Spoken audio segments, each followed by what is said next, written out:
Hello, Night Seekers, and welcome to Lacuna Noir. This is where forgotten stories and gentle voices meet, carrying you softly into peaceful sleep, wrapped in mystery. Before tonight's stories begin, I'd love to know, where in the world are you listening from? Drop a comment below and let me know. And a little note before we begin. You may notice a few brief ads in the first 10 minutes, but after that, the rest of the video is completely ad-free. Just you, the silence, and the stories. So settle in, get comfortable, and let the night carry you. If you're drawn to these quiet, shadowed nights, don't forget to like, subscribe, and tap the bell so you never miss a story when darkness calls.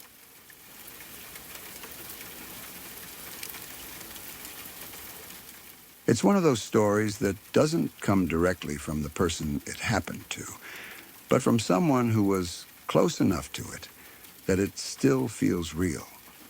Not in the way rumors spread or stories get exaggerated over time, but in a quieter way. The kind of story that is passed along carefully, almost like the person telling it doesn't want to sit with it for too long. I heard it from someone who worked in the same building as the woman it happened to. They didn't know her personally. They weren't friends, didn't spend time together, didn't share anything beyond the normal, everyday familiarity that comes from being in the same workplace. The kind where you recognize someone's face, maybe nod in passing, maybe exchange a few small words, but nothing deeper than that. From what I was told, she worked at a large company in Colorado. It was the kind of place with a big building, multiple floors, and a wide parking lot that stretched out in front of it. During the day, it was always full of activity. Cars coming in and out, people walking between their vehicles in the building, small groups talking, others rushing to get inside. It felt busy, normal. Nothing that would make you stop and think something was wrong. But over time, something changed. There was a man who started showing up in the parking lot. At first, it didn't seem like anything serious.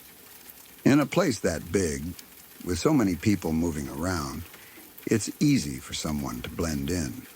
Someone standing off to the side, someone sitting in a car for a little too long, someone walking without a clear destination. Most people wouldn't notice, and even if they did, it wouldn't seem important enough to question. He was just there, spending time in the lot without a clear reason. Maybe a few people noticed him. Maybe they didn't. Either way, nothing was done about it in the beginning. There was no reason to think there was a problem. It was just one person in a large, open space. But he kept coming back, day after day, or at least often enough that his presence started to feel like a pattern. He wasn't just passing through. He wasn't there by accident. He was returning over and over again, spending time in that same area. And slowly, without anyone fully realizing it at first, it became clear that he wasn't just there randomly. He was watching her. The details about how long this went on were never fully clear. The person who told me the story didn't know exactly how much time had passed between when he first started showing up and when things changed. But it was long enough for him to observe her routine, long enough for him to learn when she arrived in the morning, when she left in the evening, and when she might be alone. That's the part that stays with you, because it means it wasn't sudden. It wasn't random. It was planned. There were days, maybe weeks, where everything seemed normal.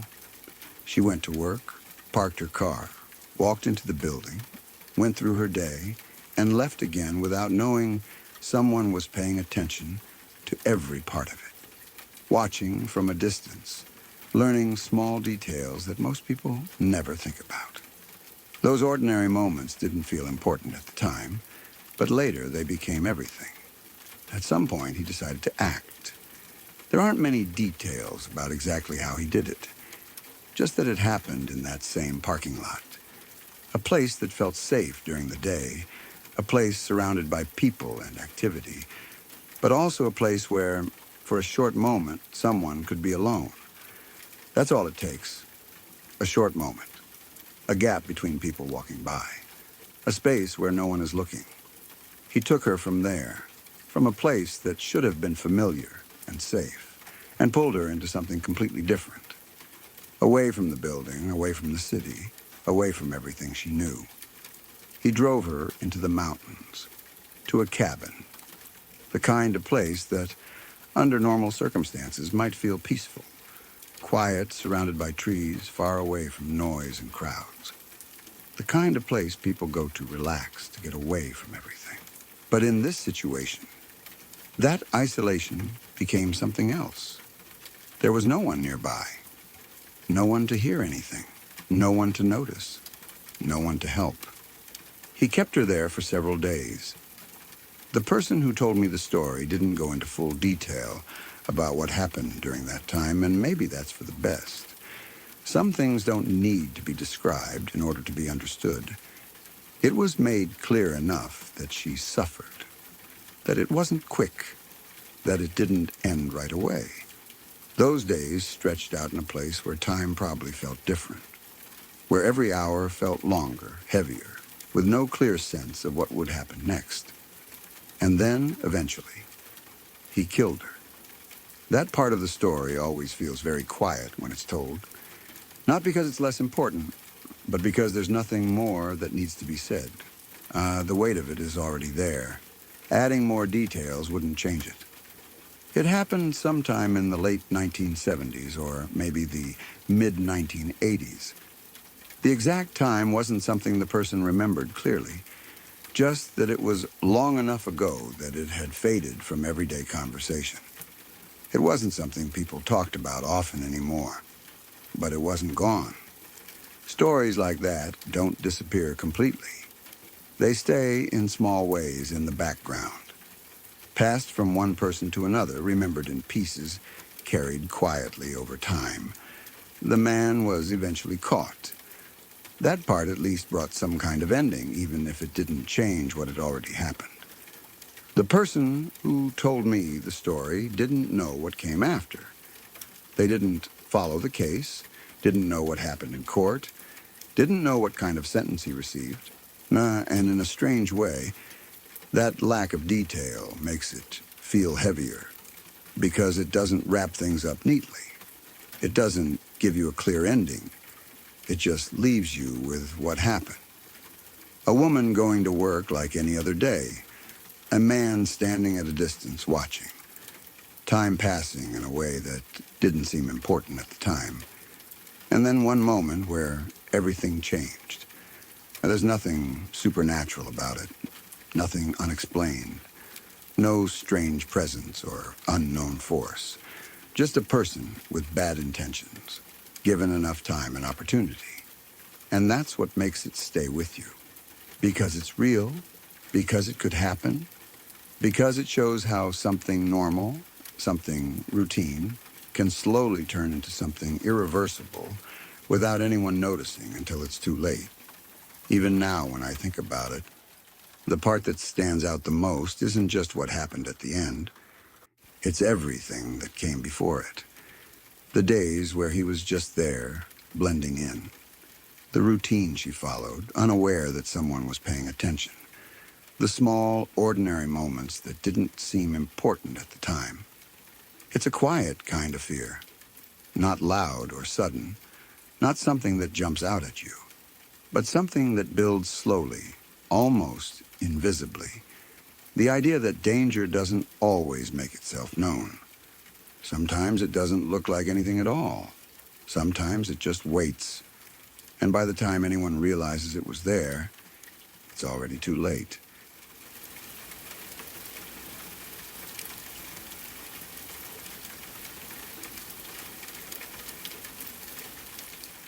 My dad told me this story a long time ago, but it has stayed with me in a way that feels heavier the more I think about it. It wasn't something dramatic in the way he said it.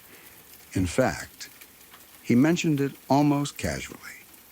like it was just another memory from when he was younger. But the situation itself is the kind of thing that slowly sinks in after you hear it. And once it does, it doesn't really leave. This happened when he was still young, back when spending nights outside with friends felt like an easy and normal thing to do. He and a small group of his friends decided to go camping in a forest that was not far from their town. It wasn't some remote wilderness or a place people avoided. It was the kind of forest locals knew well. People walked there during the day, families visited on weekends, and it had a reputation for being calm and safe. They didn't think much about it when they planned the trip. It was just something to do. They packed simple things, nothing too serious. A couple of tents, some food, a small radio, maybe a flashlight or two. It was more about spending time together than anything else. From the way my dad described it, they were in good spirits that day. Laughing, joking, not really worried about anything beyond how cold it might get during the night. They reached the forest sometime in the late afternoon. The sun was still up, but it had already started to soften, casting long shadows between the trees. The place they chose to set up camp was a small clearing, just enough open space to pitch their tents without having to deal with too many branches or uneven ground. It wasn't far off a known path, but it was quiet enough that they felt like they had their own space. As evening came in, the forest started to change in the way forests always do. The sounds shifted. Birds grew quieter, and other noises began to take their place. Leaves moved in the wind, branches creaked, and every now and then something small could be heard moving through the undergrowth. None of it felt threatening at the time. It was just the normal background of being out there. They made a small fire, just enough to keep some warmth and light around them. They talked for hours, telling stories, joking about things that probably wouldn't even be funny now. My dad said it felt like time slowed down in a good way. There was no rush, no pressure, just the feeling of being there with people he trusted. At some point, the conversation started to fade. One by one, they grew tired. The fire burned lower, turning into glowing embers, and the darkness around them became deeper. The kind of darkness you only really notice when you're far from streetlights and houses. They went into their tents, zipped them up, and settled in for the night. That's when things get harder to explain, at least in a clear way. My dad said that during the night he woke up once. Not fully, not in a way that made him sit up or check anything, but enough to notice that something felt different. He couldn't say what it was. There was no clear sound that he could point to, no movement that made him alert. It was just a feeling like the air had shifted in some way. He listened for a few seconds, maybe longer, but everything seemed quiet. Too quiet in a way that is hard to describe unless you've experienced it. It wasn't peaceful silence. It was something heavier, like the forest itself was holding still. He almost thought he heard something far away. Not a clear voice, not footsteps, just a faint disturbance. The kind of thing your mind could easily fill in or ignore. At the time, he chose to ignore it. He told himself it was nothing, maybe an animal, maybe just the wind moving differently through the trees. So he closed his eyes again and went back to sleep. The rest of the night passed without anything that seemed important. No one in the group mentioned hearing anything unusual. No one saw anything or woke up in a panic. As far as they knew, it was just a normal night in the forest. In the morning, everything felt ordinary again. The light came through the trees, breaking up the darkness from the night before. Birds were active again, and the forest sounded alive in a way that felt familiar and safe. They got up, packed their things slowly, talked about heading back into town. There was nothing to suggest that anything had happened nearby. They left the forest sometime in the late morning. The walk back was relaxed, just like the trip in. They probably talked about small things, plans for the rest of the day, maybe even laughed about something that had happened the night before. There was no sense of urgency, no feeling that they had been close to anything dangerous. It wasn't until later, after they were already back, that they found out. My dad said it was on the news, a short report, not something that took over everything, but enough to catch attention. A man had been murdered in the forest during the night. The body had been found not far from a known path. And from what the report said, it had happened sometime during the same hours my dad and his friends were there.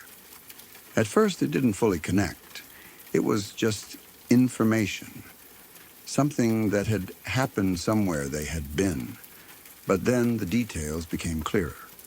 The location they described matched the area where they had set up camp.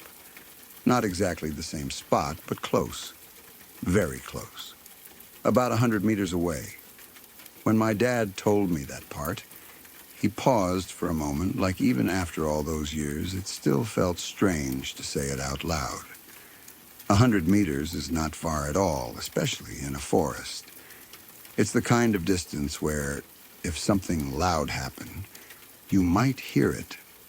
It's close enough that, in the right conditions, you could even see movement through the trees. None of them had heard anything clear enough to act on, and none of them had gone to check. They had just slept through it.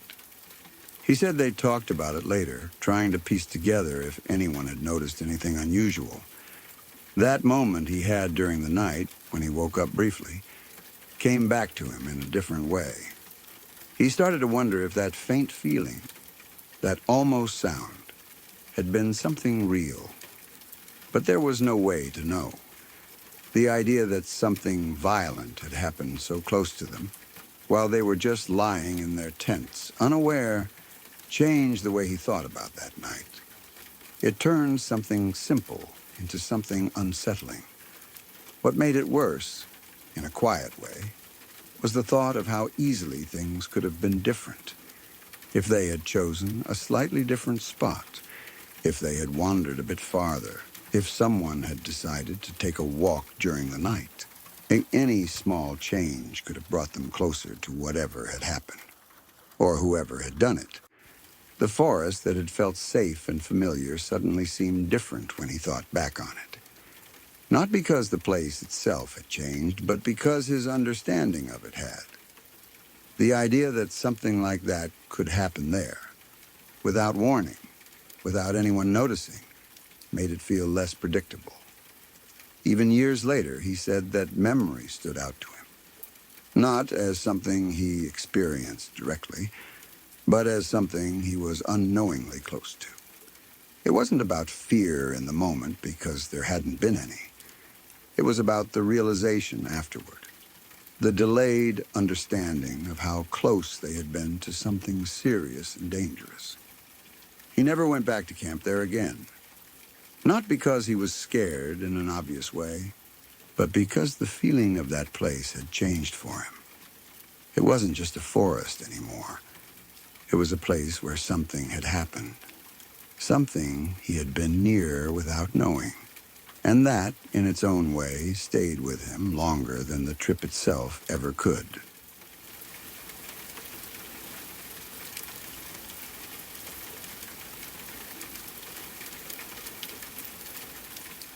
I remember being at that age where you feel like nothing can really shake you. Around 15 or 16, there's this kind of confidence that builds up, like you've already seen enough of the world to handle whatever comes your way. At least that's how it was for me.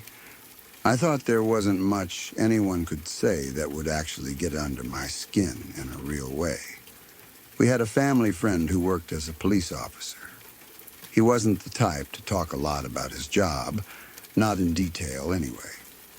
Most of the time, if anything came up, it would just be general things, the kind of stories that didn't go too deep.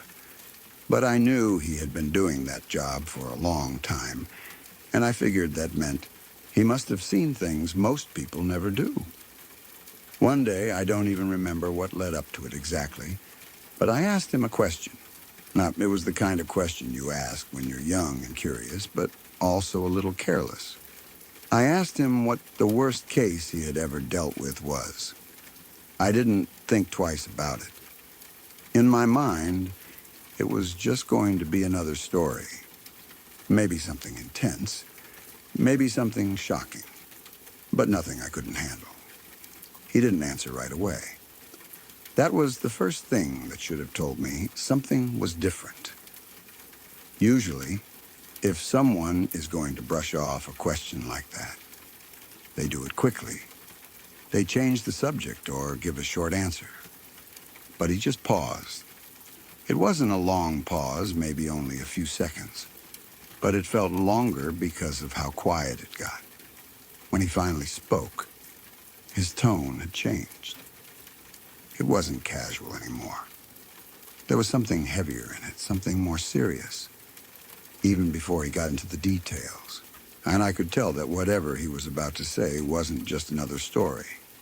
He told me about a case that started out as a domestic dispute. From the way he explained it, those kinds of calls were common. Arguments between family members, neighbors calling things in, situations that could either calm down quickly or turn into something worse. It wasn't unusual for officers to respond to those kinds of calls. At first, it didn't sound like anything out of the ordinary.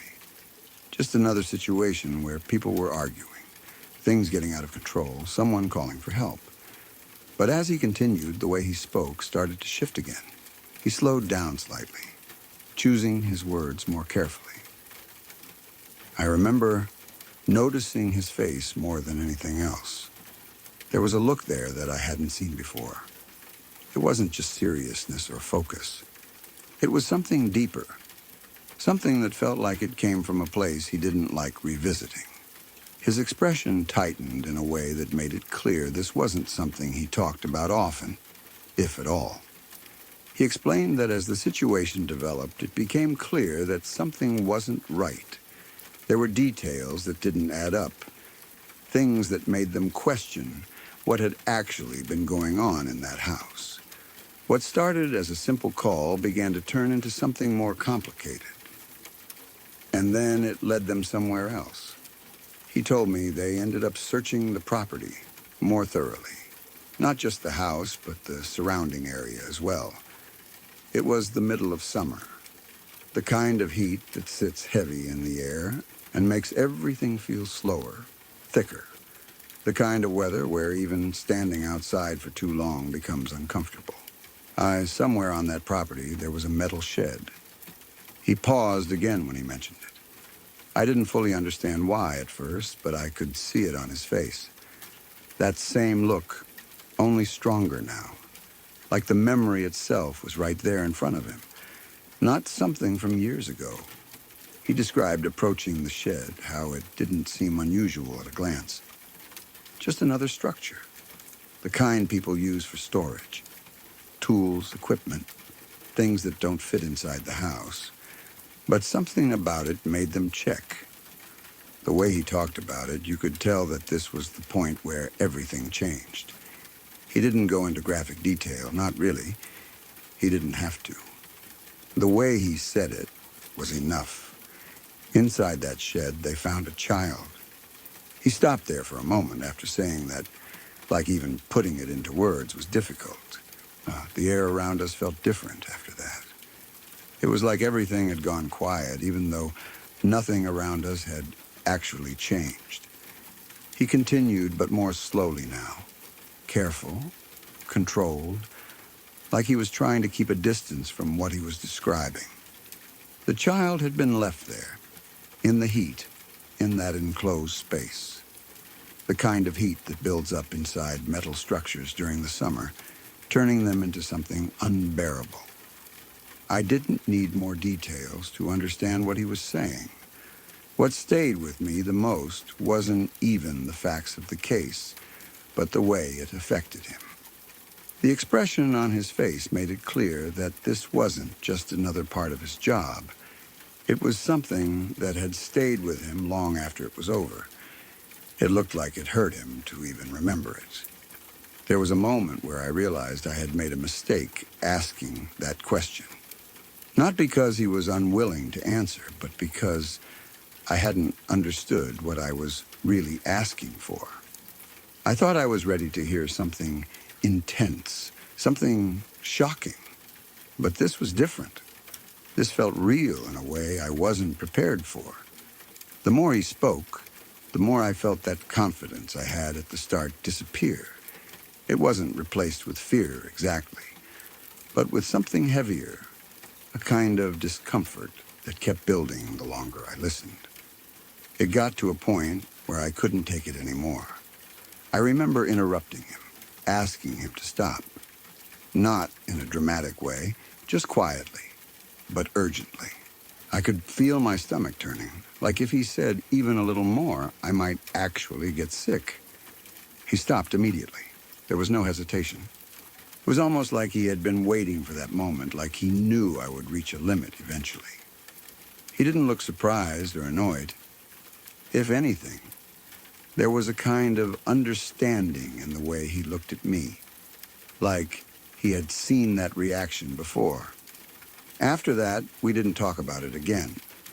The conversation moved on to something else, something normal, but it didn't feel the same. There was a weight to the silence that followed, even when we were talking about other things. That night, I couldn't stop thinking about it. Not in a clear, detailed way, but in fragments. The shed, the heat, the look on his face. It all kept coming back in pieces, like my mind was trying to process something it didn't fully understand. Sleep didn't come easy. When it did, it wasn't restful. And I remember having dreams that felt too close to what he had described. Not exactly the same, but similar enough to make me wake up feeling unsettled. It was like my mind had taken that story and turned it into something I was experiencing myself. That feeling lasted for a few days. Even during the day, there were moments where it would come back unexpectedly. A thought, an image, something small that would remind me of what I had heard.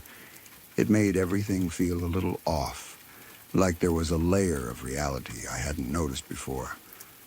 Looking back now, I think that was the first time I really understood that there are things in the world that don't just pass through you. Some things stay. Not because you want them to, but because of what they represent. It also made me see that being able to handle something isn't the same as thinking you can.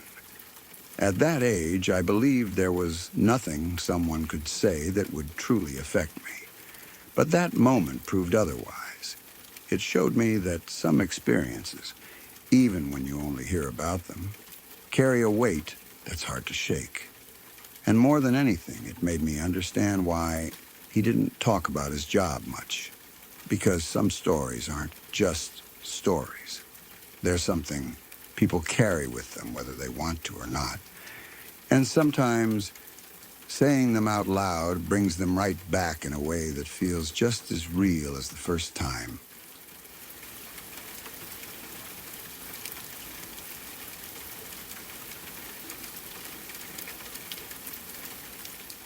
It's strange how certain memories can sit quietly in your mind for years, feeling completely normal, almost comforting in a way, until something happens that changes how you see them forever. Moments that once felt simple, harmless, even forgettable, suddenly take on a different kind of weight. You don't choose to revisit them, but your mind keeps pulling you back, trying to make sense of something that no longer fits with the version of reality you used to believe in. This happened to me a few years ago on a day that was supposed to be easy. It was my birthday. Not a big celebration, nothing loud or crowded, just one of those quiet days where you expect a few messages, maybe a call or two, something light that passes without much thought. I remember waking up that morning without any kind of heaviness. There was no reason for there to be. It felt like any other normal day, just slightly better because of the small attention that comes with it. I went through the early part of the day in a relaxed way, checked my phone, saw a few messages come in, replied casually. There was nothing unusual about any of it. If anything, it felt predictable in the best way, safe in a sense. The kind of normal you don't even notice while you're in it. Then my phone rang. At first, it didn't stand out. Just another call, another interruption. I didn't hesitate to answer. There was no reason to expect anything different. But the moment I picked up, something shifted in a way I can still remember clearly. It wasn't the words at first, it was the tone. There's a certain kind of tone people have when they're about to tell you something serious. It's not loud, not dramatic, but it carries something underneath it. A kind of tension that you feel before you fully understand why. That's what I heard before anything else. I said hello, and there was a pause. Not a long one, but enough to make me aware that whatever was about to be said wasn't normal. When they finally spoke, the words came out slowly, like they were being chosen carefully, like they didn't want to say them but had no choice. They told me something had happened. At first, it didn't fully land. The words were there, clear enough, but they didn't connect in the way they should have. It felt like hearing something in a language you understand, but your mind refuses to process it. I remember asking them to repeat it, not because I hadn't heard, but because I couldn't accept that I had. They said my adopted sister had been arrested. Even then, it didn't hit properly. Arrested could mean a lot of things. Mistakes happen. Situations get misunderstood. My mind immediately started reaching for explanations that made sense, explanations that fit into the version of her I knew. But then they said more. Not just arrested. Something worse. Something final. They told me she had killed her biological mother. For a moment, everything just stopped. Not in a dramatic way, not like something you see in movies, but in a quiet, internal way. It was like my thoughts simply refused to move forward. I stood there holding the phone, hearing the words, but not feeling them yet. It was too far outside of anything I had ever imagined to process in real time.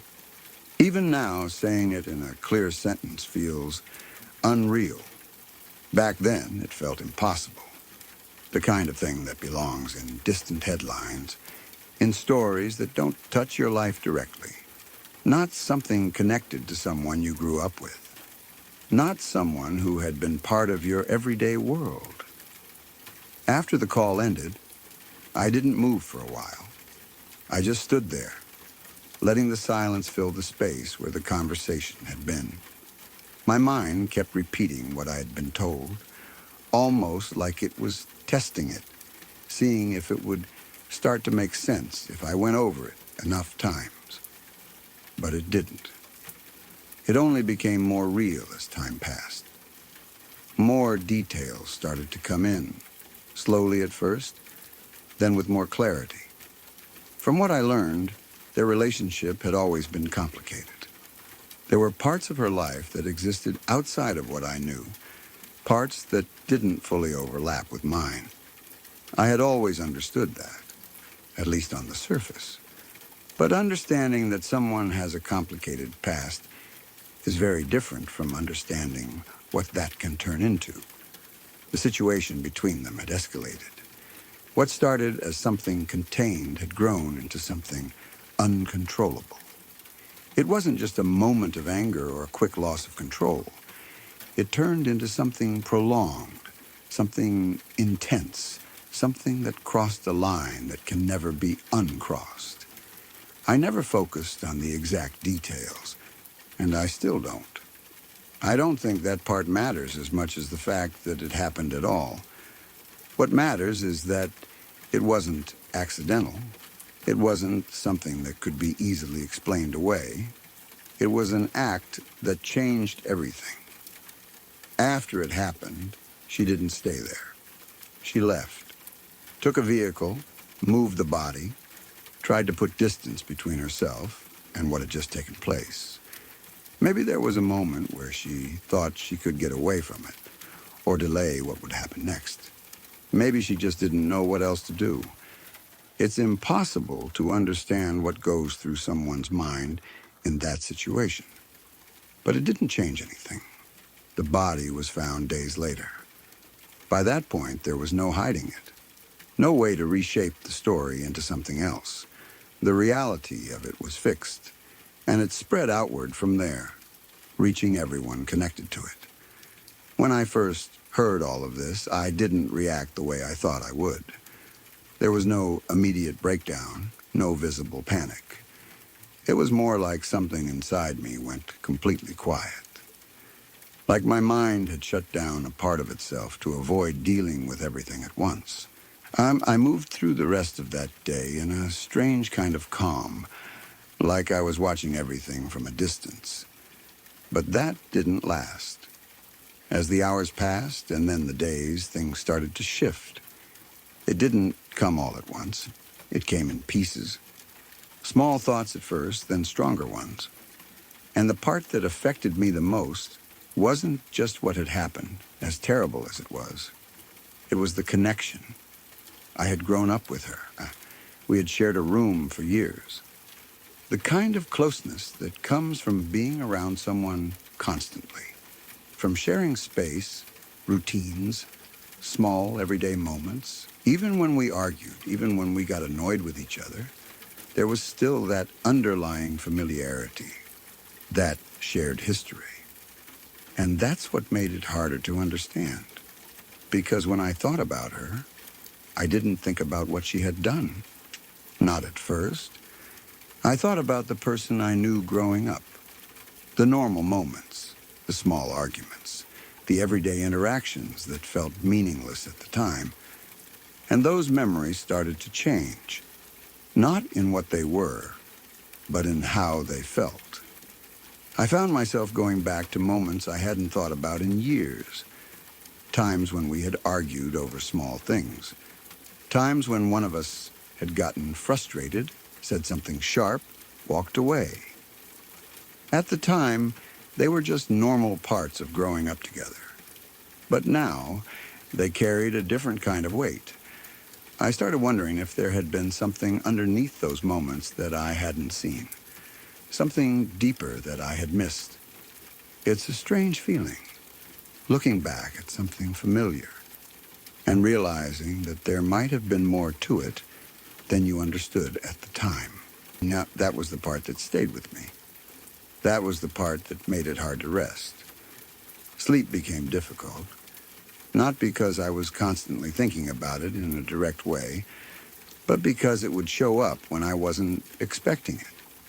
In dreams, in half-formed thoughts, in that quiet space right before falling asleep where your mind drifts without control. There were nights where I would wake up suddenly, without a clear reason. No memory of what I had been dreaming, just a feeling that something wasn't right. A kind of lingering unease that didn't go away immediately. During the day, it was easier to manage. There were distractions, things to focus on, conversations, tasks, small routines that kept my mind occupied. But at night, when everything slowed down, it came back more easily. Over time, it softened. Not completely, but enough that it wasn't constant. Even now, there are moments where it returns. Not as strong as it was in the beginning, but still there. A thought that comes out of nowhere. A memory that connects back to it. Something small that reminds me of everything all over again.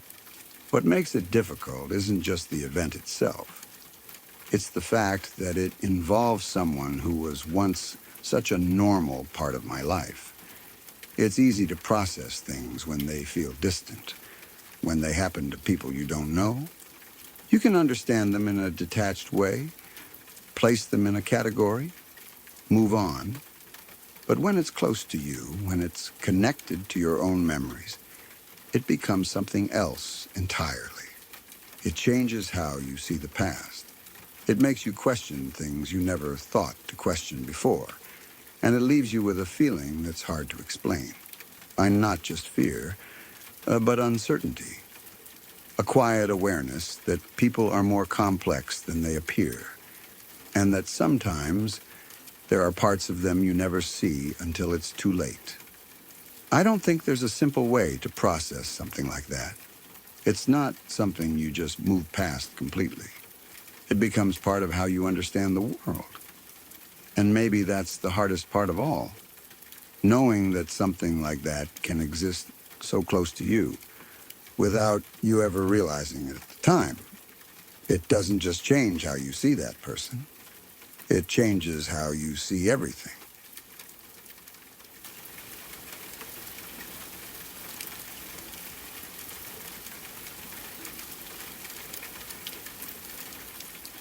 It was supposed to be one of those simple, happy days that families remember for years. The kind of day where nothing feels rushed, nothing feels heavy, and everything just seems to fall into place naturally. A quiet break from normal life, somewhere out in nature, away from noise, away from stress, just enjoying time together. They were a family of four, a mother, a father, and their two young sons. From what I remember, the older boy was still very young, probably somewhere between 5 and 10 years old. The younger one was much smaller, still at the age where he needed to be carried. So the father had him secured in one of those baby carriers strapped to his back. It was the kind of setup you see all the time on hiking trails. Something completely normal, something safe. The day had started like any other peaceful outing. Maybe they were on vacation, maybe just taking a weekend trip, but either way, they had gone out to explore nature together. You can imagine the atmosphere easily. Fresh air, open space, the quiet sounds of wind moving through trees, maybe birds in the distance. The kind of place where everything feels calm and alive at the same time. They walked together along a trail, taking their time. The parents probably talking to each other, the older boy running a little ahead at times, stopping to look at things, being curious the way kids always are. The younger child resting comfortably against his father's back, unaware of anything except the closeness and warmth of being carried. At some point during the walk, they reached a place where the land opened up. It might have been a scenic viewpoint, the kind people stop at to take pictures. A cliff or a deep drop, something that gave a wide, beautiful view of the landscape below. These places are always a mix of beauty and danger. They draw people in because of how incredible they look, but there's always that quiet risk at the edge. For the family, it probably felt like a moment to pause. Maybe they stopped to look out over the view. Maybe the parents pointed things out to the older boy, explaining what he was seeing. It should have been just another memory. One of those small, happy moments that blend into the larger picture of a good day. But moments like that can change in an instant. The older boy, like most children his age, was likely full of energy and curiosity. He might have been moving around, exploring a little too close to the edge. Not because he understood the danger, but because he didn't.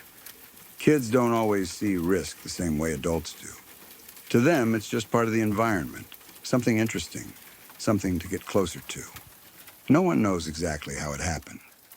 That's part of what makes it so hard to think about.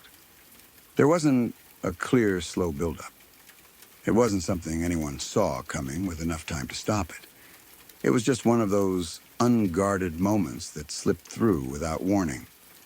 Maybe he lost his footing. Maybe the ground beneath him shifted slightly.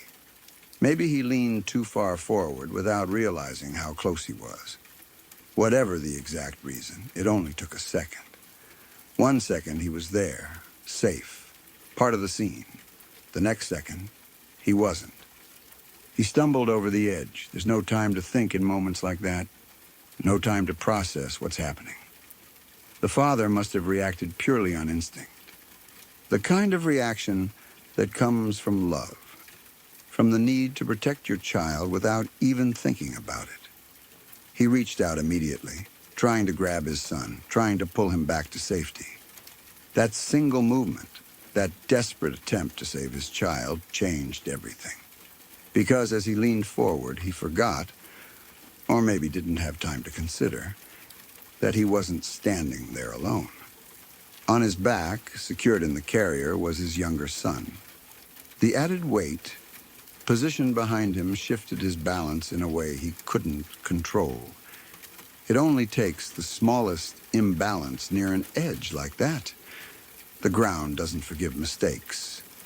As he leaned out, reaching for the older boy, the weight on his back pulled him just slightly too far forward. Not enough for him to notice in the moment, but enough to matter. His footing slipped. And just like that, the situation went from dangerous to irreversible. The father tipped forward. There was no chance to recover, no time to adjust, no second attempt. The movement was too quick, the position too unstable. He went over the edge, following the path his older son had fallen. And with him, still strapped securely to his back, was the younger child. 3 lives, gone in the span of a few seconds. The father, who had only been trying to save his son. The older boy, who had simply been acting like a child. And the younger one, who never even understood what was happening. All of it unfolding so quickly that it barely had time to exist, as a moment before it was over. Behind them, just a few steps away, was the mother. She saw everything. That's the part that stays with you the most. Not just what happened, but how it happened in front of her, in real time, without warning, without the chance to stop it. 1 second, her family was there with her, complete, whole, safe. The next second, they were gone. It's hard to even imagine what that must feel like. There aren't really words that can fully capture it. The shock alone would be overwhelming. Your mind wouldn't even be able to catch up with what your eyes had just seen. There's no way to prepare for something like that. No way to process it as it's happening. It would feel unreal, like something your brain refuses to accept. Like a nightmare that doesn't make sense. But it wasn't a nightmare. It was real. And she was left standing there, alone, in a place that just moments ago had been filled with life and warmth. The silence after something like that must feel completely different. Not peaceful anymore. Not calm. Just empty. The same view that had seemed beautiful a moment before would suddenly feel unbearable to look at. The same air, the same space. Everything would feel wrong. It's the kind of event that changes everything in an instant. Not slowly, not over time, but all at once. A single moment dividing life into before and after. Before, there was a family, a normal day, a simple outing. After, there was loss that can't be measured. What makes it even harder to think about is how ordinary it all started. There was nothing unusual about that day. Nothing that would have made anyone think something like this could happen. It wasn't a risky decision or a reckless choice. It was just a family spending time together. That's what makes it so deeply unsettling. How quickly everything can change. How fragile even the happiest moments can be.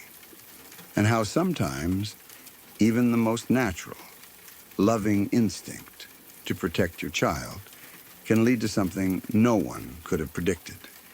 It's the kind of story that stays with you long after you hear it.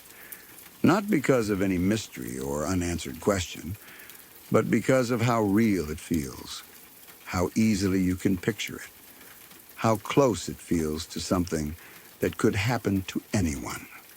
Just thinking about it is enough to make your chest feel tight, to make your stomach turn, to remind you how important every small moment really is. Because sometimes everything you have exists in a single second.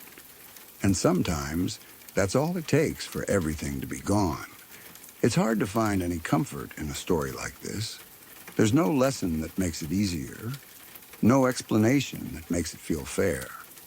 It's just a reminder, a quiet and painful one, of how unpredictable life can be.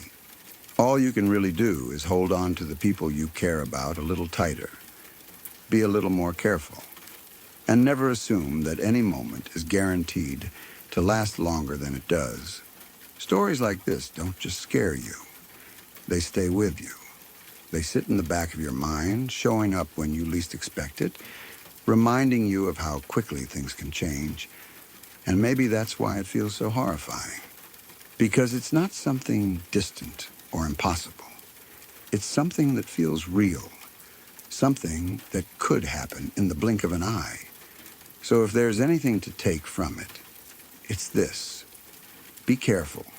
Stay aware of where you are, especially in places where one small mistake can turn into something irreversible. And don't take a single moment for granted. Because sometimes the difference between everything being okay and everything falling apart is just 1 second.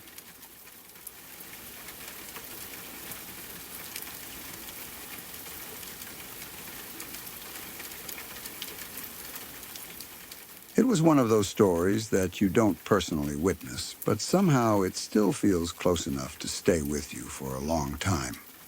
The kind that doesn't fade after you hear it once. It settles somewhere in your mind, quiet but heavy, and every time you think about it, it comes back just as clearly as the first time. These kinds of stories are common in workplaces where danger is always present, even if it doesn't always show itself. My mom heard this story when she had just started working at a local car manufacturing company. Everything was new for her back then. The building, the people, the routines, even the sounds.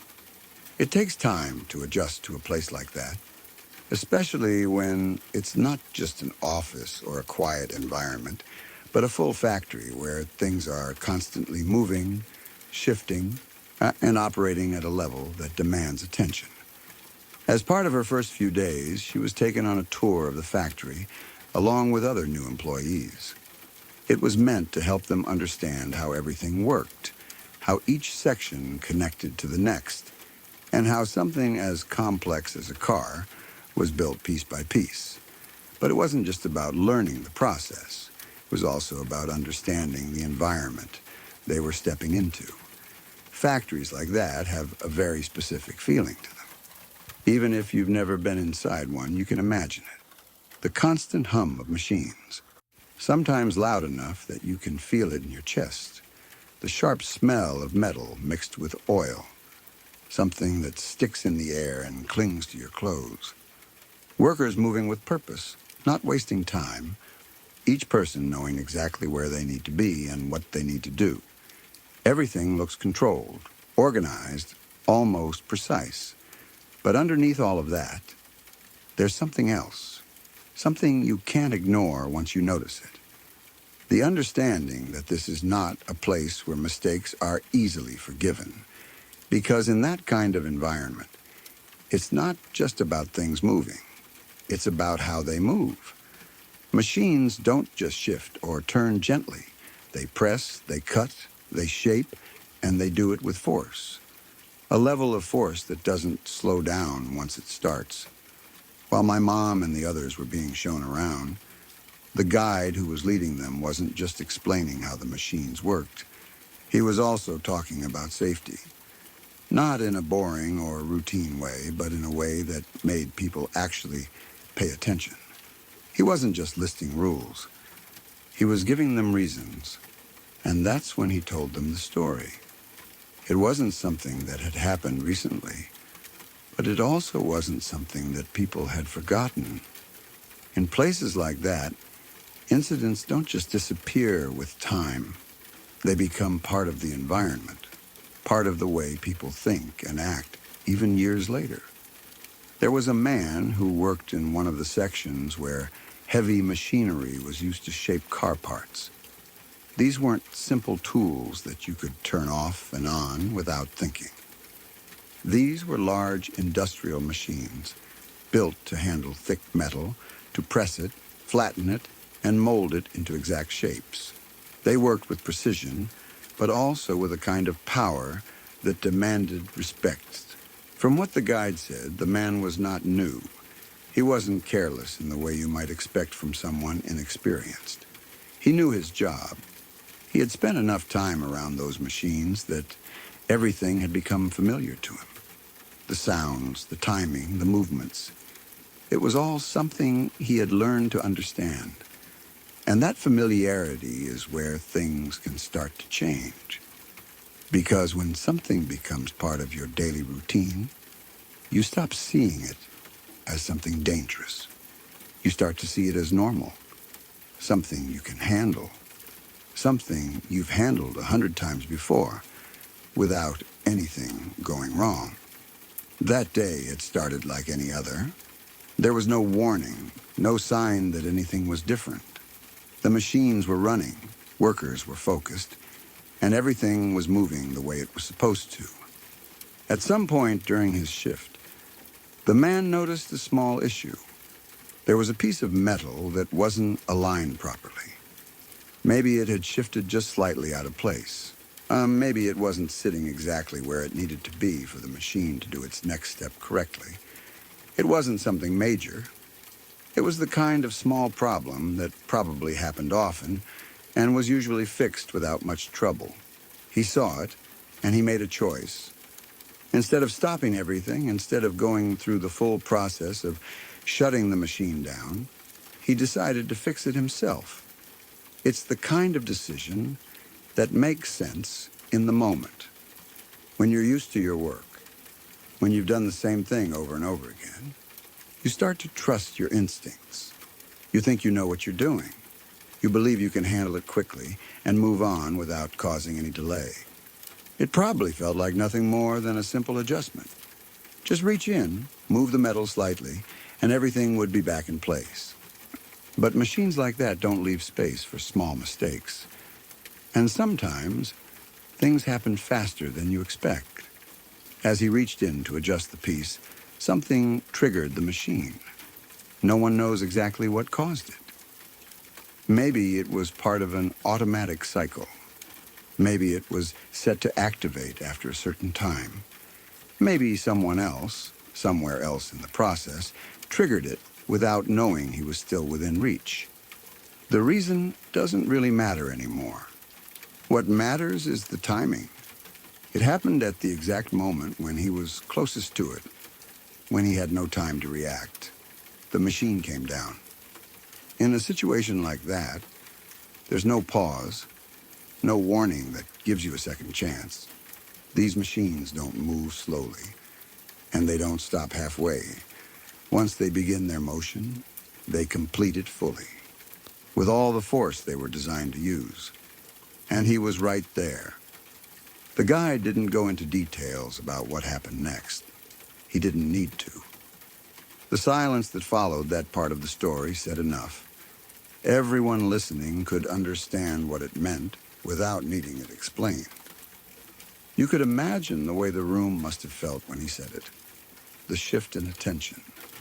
The way people who might have been casually listening before suddenly became completely focused. Because even without seeing it, even without hearing every detail, your mind fills in the outcome. And once it does, it's not something you forget easily. What makes a story like this stay with you isn't just the event itself. It's how normal everything was before it happened. How it started as just another day, just another small problem. Just another decision that seemed simple at the time. And then, in a single moment, everything changed. For the people who worked there, it became more than just something that had happened in the past. It became a constant reminder, something that stayed in the back of their minds while they worked. A quiet warning that no matter how experienced you are, no matter how confident you feel, you can't afford to treat these machines lightly. For my mom, Hearing that story in her first few days must have changed the way she saw everything around her. Walking through that factory after that, seeing the machines up close, hearing them operate, knowing what they were capable of. It wasn't just about learning how things worked anymore. It was about understanding what could go wrong. It changes the way you move, the way you think before doing something quickly, the way you pay attention to small details that you might have ignored before. You become more aware of where you stand, how close you get, what you touch, and when. You start to respect the rules in a different way, because those rules aren't random. They exist because something happened at some point that made them necessary. And stories like this are not limited to one place. They exist in factories, in construction sites, in any environment where heavy machinery is used. They don't always get told openly, and sometimes they're only shared quietly, from one person to another, not to scare people without reason, but to make sure they understand what kind of place they're in. Because when you're working around machines that powerful, like even a small moment of carelessness can lead to something that can't be undone. That's what makes it stay with you. It's not mysterious. It's not something that needs imagination to make it feel real. It is real. And maybe that's what makes it more unsettling than anything else. The idea that everything can feel completely normal, completely under control, right up until the moment it isn't. It reminds you that danger doesn't always come with a warning. Sometimes it's already there, hidden inside the routine, waiting for a single moment where something goes just slightly wrong. And in places like that, staying safe isn't just about knowing what to do. It's about remembering every single time why those rules exist in the first place, because forgetting even for a moment is sometimes all it takes. Sorry to pause for just a moment. If this is your first time here, welcome. I hope you're enjoying the calm so far. If you'd like more nights like this, true stories, gentle rain, no interruptions, please subscribe to Lacuna Noir. It really helps me keep creating these peaceful experiences for you. And tap the bell so you're here every time a new story arrives in the dark. Now, back to the story.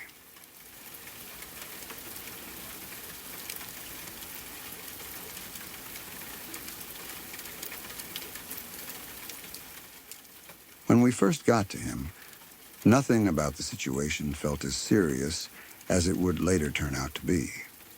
At that moment, everything gave the impression that he had taken a bad fall, but nothing beyond what you might expect from an accident like that. He was on his feet, able to talk, able to respond. His movements were a little off, like someone who had just been shaken up, but he was still aware enough to hold a conversation. His pupils looked normal, which is usually one of the first things you check in a situation like that. There was already a dark bruise forming around his eye, and his forehead was clearly swollen and discolored, but that alone didn't immediately signal anything extreme. It looked like the kind of injury where you think, he's going to have a bad black eye and probably a mild concussion, but he'll be okay. That's what it seemed like in those first few minutes. He wasn't panicking. If anything, he seemed slightly confused, like he hadn't fully processed what had just happened. But that's common after a fall. He could walk even if it wasn't perfectly steady. He could answer questions, even if his responses were a little slower than normal. There was nothing at that point that screamed emergency in a way that forced immediate action. In fact, he almost refused to go to the hospital. That's how normal it seemed in the moment. He didn't feel like he needed it, or at least he didn't think it was serious enough to justify the trouble.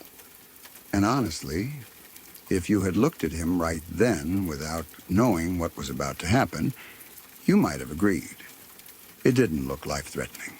Oh, it didn't look like something that would escalate so quickly. But something about the situation didn't sit right, and luckily, we convinced him to go anyway. Not out of panic, but out of caution. Just to be safe. Just to make sure nothing was missed. The hospital wasn't far. It was about a 10-minute drive. A short trip, the kind where you expect nothing much to change between the start and the end. At first, it felt exactly like that. But then things started to shift. It wasn't dramatic at first. Not something that immediately made you realize how serious it was becoming. It was small changes, subtle enough that you might question whether you were imagining them. But once you noticed them, they didn't stop. His condition started to slip. We noticed his blood pressure dropping, and not slowly. It was happening faster than it should. That alone was enough to raise concern, but before we could fully process it, something else happened. He started vomiting. At first, it might have seemed like a normal reaction to a head injury.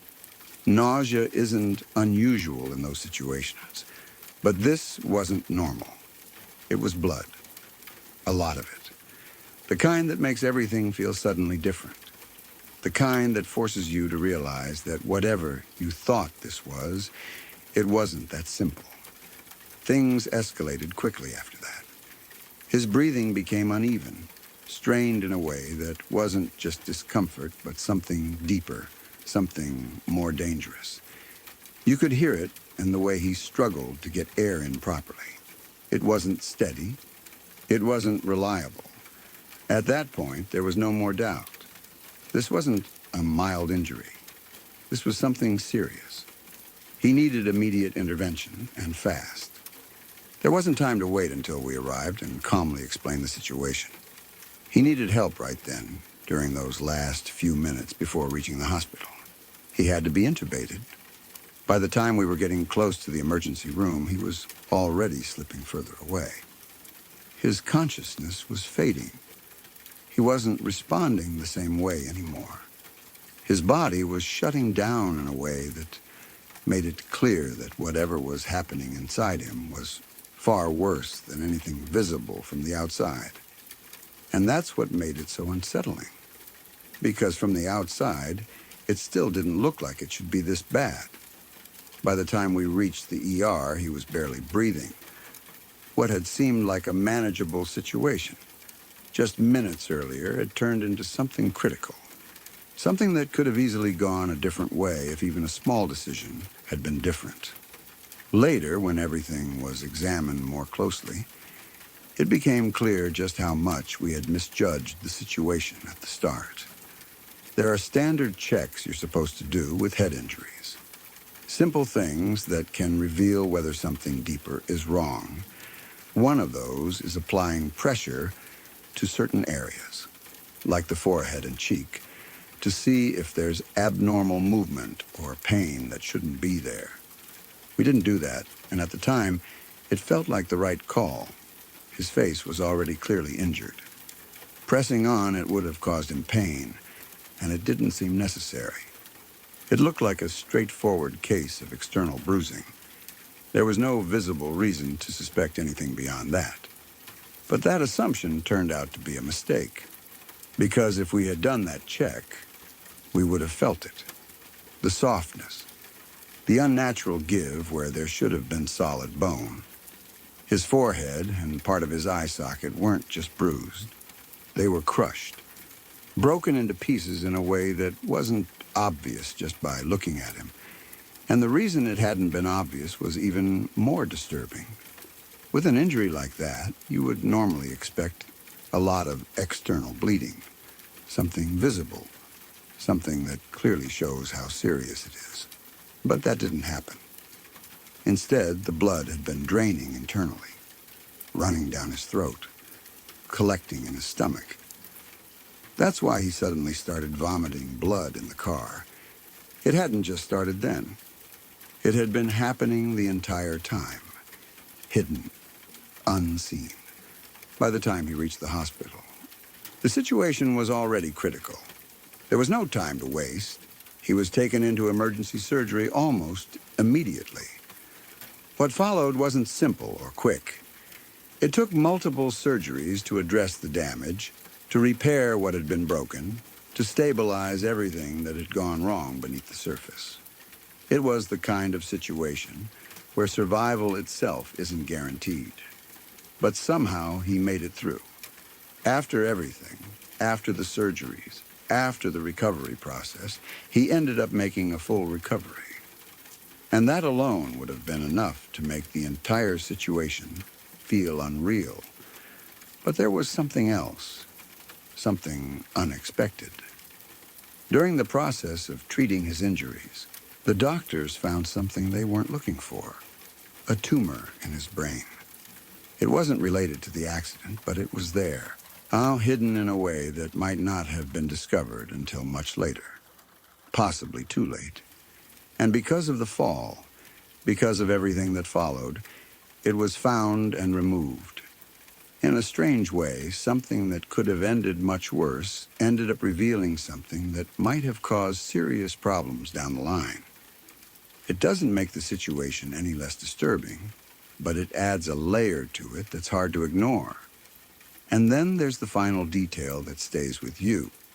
If he had been wearing a helmet, the entire situation might have been completely different. It probably would have been just a mild concussion, something he could have walked away from without any of this happening. No surgeries, no life-threatening moments, no hidden injuries. It's one of those things that lingers in your mind. How something can look so normal at first. How quickly it can change. How easy it is to miss something serious when it doesn't show itself right away. And how a single decision, something as simple as wearing or not wearing a helmet, can completely change the outcome of everything that follows. It's not dramatic in the way people expect stories to be. There's no mystery to it, no supernatural element, just a reminder of how fragile things can be, even when everything seems under control, and how sometimes the most dangerous part of an injury is the part you can't see.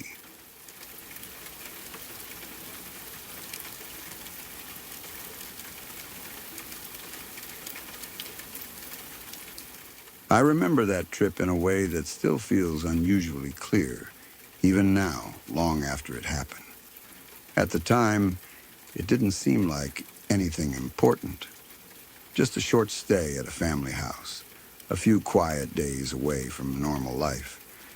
But looking back on it, there's something about it that stayed with me in a way I didn't expect. Not because of anything dramatic that happened during the day, but because of something small, something simple, that didn't quite fit into how things should have been. It was my uncle's house in Normandy. An old place that had been there for years, maybe longer than anyone in the family really thought about. The kind of house that already feels different the moment you step inside. Not in a way that immediately makes you uncomfortable, but in a way that makes you notice things more. The floors weren't perfectly even. The wood creaked in places where you wouldn't expect it. And the walls seemed to hold on to sound in a way that made everything feel just a little more present. It wasn't a bad feeling. If anything, it felt calm, quiet. The kind of place where time moves a little slower, where you can sit and relax without feeling rushed. During the day, everything about it felt normal. We spent time together as a family, ate meals, talked about nothing important, and just enjoyed being there. It didn't feel strange or uncomfortable. It felt like a break. There was me, my parents, my younger brother, and my girlfriend at the time. A small group, familiar, nothing unusual about it.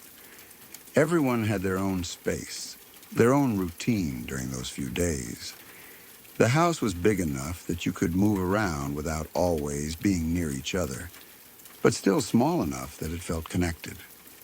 But nights in a house like that feel different. It's hard to explain unless you've experienced it. During the day, the house feels open, filled with light, easy to understand. At night, everything changes without anything actually changing. The same walls, the same rooms, the same layout, but the feeling shifts. The silence becomes something else. In a newer place, silence feels empty. It's just the absence of sound. But in an older house, silence feels full, like it has weight to it, like it's holding something, even if you can't say what. You notice small things more. The way the wood settles, the occasional creak that comes from somewhere you can't quite place, the way sound travels differently, sometimes making it hard to tell how far away something is. On the last night of our stay, me and my girlfriend were sleeping in the attic. It had been set up as a bedroom, so it wasn't unusual. During the day, it felt completely normal, just another part of the house. But at night, it felt a little more separate from everything else. The attic was above the rest of the house, connected by a staircase that led up from the floor below. Once you were up there, you felt a bit removed from everything else. Not in a bad way, just in a way that made you more aware of the quiet. We went to bed like we had the previous nights. There was nothing on our minds. No reason to feel uncomfortable. No sense that anything was off. It was just the last night before we would leave the next day. We lay there in the dark, not asleep yet, just letting the quiet settle around us. That's when I heard it. At first it was faint, the kind of sound you almost ignore without thinking. But something about it made me notice it immediately. It wasn't just a random noise. It had a pattern to it. It sounded like movement on the stairs, not loud, not rushed, just steady, like someone taking a few steps upward. I paused, listening carefully, trying to make sense of it. For a moment, I didn't say anything. I just focused on the sound, trying to decide if it was real or just something the house was making on its own. Then I said it quietly, almost without thinking. I told her that I thought and I heard someone on the stairs. She didn't react the way I expected.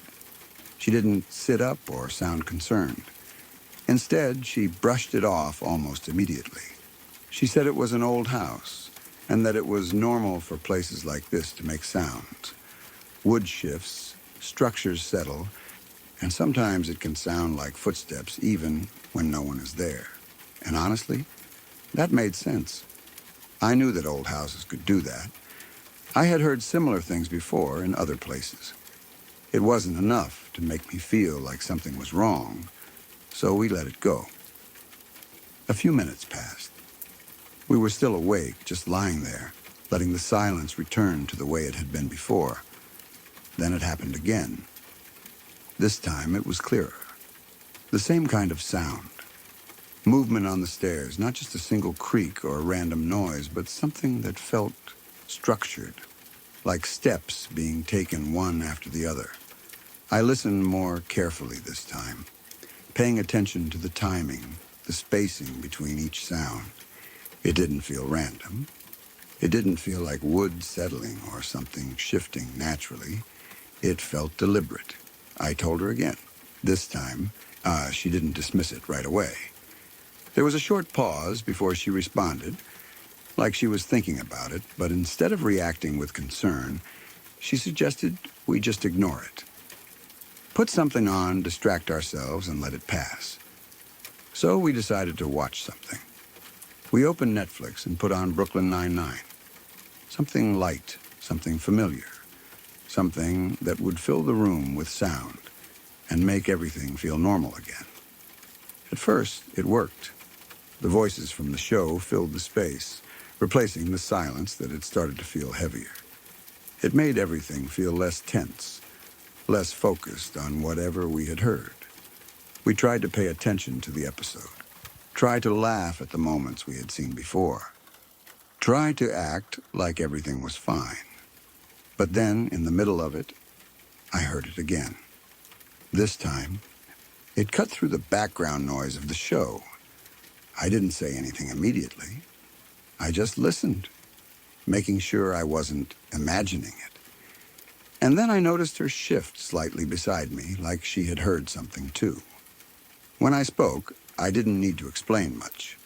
She had heard it as well. That's when everything changed. Before that moment, it was easy to explain things away. Easy to say it was just the house, just noise, just something natural. But when two people hear the same thing at the same time, it becomes harder to ignore. We both went quiet, listening, waiting. The room felt different now. The same space, but the silence had changed. It felt heavier, more present, like it wasn't just empty space anymore. We tried to come up with a logical explanation. The most obvious one was that it had to be someone downstairs. My parents or my brother. Maybe one of them had gone up the stairs for some reason and then turned back. It made sense. It was simple. It was the kind of explanation that didn't leave any room for discomfort. So we held on to that. We kept watching the show, but we weren't really paying attention anymore. It was just background noise now, something to fill the space while we waited for the feeling to pass. Eventually, we fell asleep. Not easily, but at some point, exhaustion took over. The tension faded just enough for us to drift off. The next morning, everything felt normal again. That's the strange thing about daylight. It changes everything without actually changing anything. What felt intense and real during the night starts to feel distant, almost smaller. At breakfast, we brought it up casually. We asked who had been on the stairs the night before. It seemed like a simple question, one that would have an easy answer. But the reaction we got wasn't what we expected. My mom and my brother looked at us with a kind of surprise that didn't feel normal. They told us they had heard the same thing, the same footsteps, at the same time. But from their side, they had assumed it was us. They thought one of us had been moving around upstairs. My dad hadn't heard anything at all. He had slept through the entire night, completely unaware. And just like that, and the explanation we had been holding on to disappeared. Because now there was no one left to explain it. We thought it was them. They thought it was us. And in reality, no one had been on those stairs. There wasn't any dramatic reaction after that. No one panicked. No one made a big deal out of it. It was just a quiet moment where everyone understood that something didn't quite make sense. And sometimes, that's what stays with you the most. Not something loud or obvious, but something simple that doesn't have an explanation. The rest of the day went on like normal. We packed up, got ready to leave, and moved on with everything else. Nothing else happened. The house felt the same as it had before. But the thought of that night didn't go away. It stayed there, quietly, in the back of my mind, because once something like that loses its explanation, it doesn't just disappear. It lingers in a way that's hard to ignore. When we finally left, I remember feeling a kind of relief that I hadn't expected. Not fear in an obvious sense, but something quieter. Like leaving behind something that didn't fully fit into how things are supposed to work. I never went back to that house after that.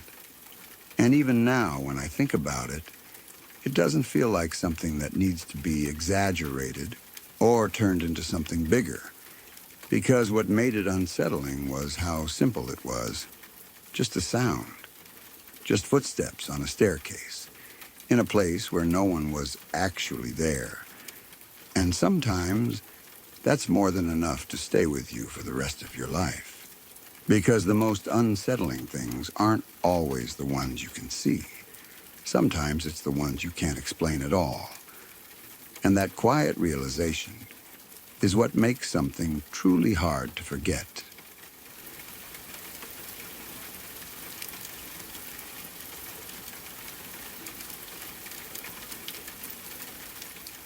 I remember that time in a way that still feels closer than it should, even after all these years.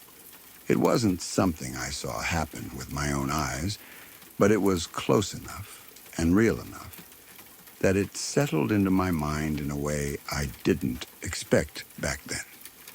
At the time, it just felt like something tragic that had happened nearby. The kind of thing you hear about, talk about for a few days, and then slowly move past. But some things don't really leave like that. They don't disappear. They stay somewhere in the background, quiet, but always there. And sometimes they come back when you're not even thinking about them.